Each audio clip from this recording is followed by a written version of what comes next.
The Assembly District 80 seat opened up in January when Lorena Gonzalez resigned to take a job with the California Labor Federation.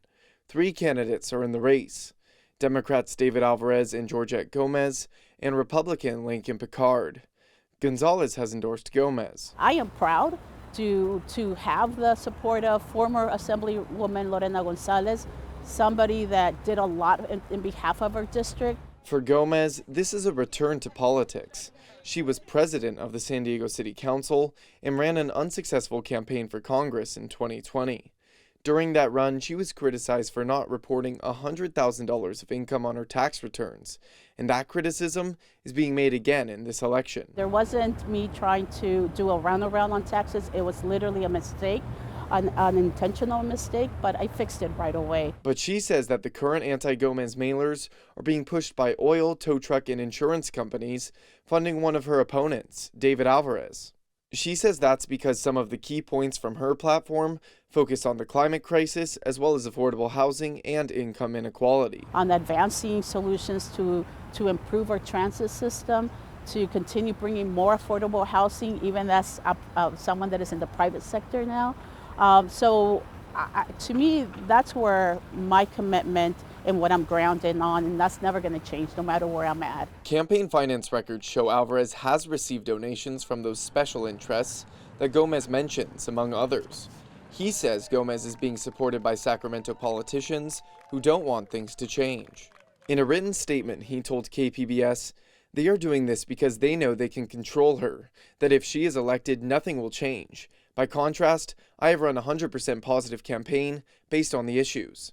Like Gomez, Alvarez is a Democrat, a former San Diego City Council member, and a native of Barrio Logan. People feel like Sacramento often forgets them, and they want to make sure that education's a priority, that higher education's a priority, that crime gets addressed, as our South Bay communities and San Diego have seen an increase in crime over the last year. Lincoln Picard is the third candidate in the race, a Republican running in a heavily Democratic district. The odds are against me. The smart money will be on one of the other candidates, because there's such a disparity in the demographics are totally different in our district. His platform focuses on the cost of living and running a company in California, along with education and water management, among other issues. It would take a lot of voters out there that are sick and tired of the Democratic rules and regulations, which are driving so many businesses out of our state, which means they're taking jobs with them. The special election is only to fill out the remainder of Lorena Gonzalez's term.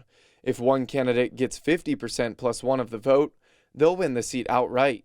But if no one does, there will be a runoff on June 7th, the same day as a regular election for the next term, which begins in December and covers a redrawn District 80 thanks to the last census. The same 3 candidates are running in that race too.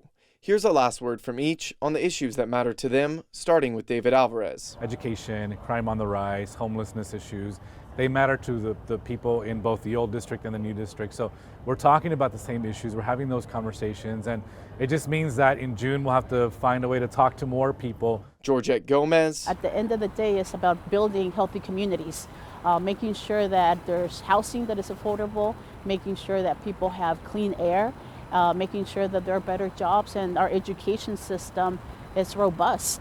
And Lincoln Picard. If you care about gas taxes and you care about school choice, you care about the Second Amendment, you care about some of these real important values that make America what it is, I ask for your vote. Early voting is underway now and runs through April 4th, or voters can go to the polls on April 5th.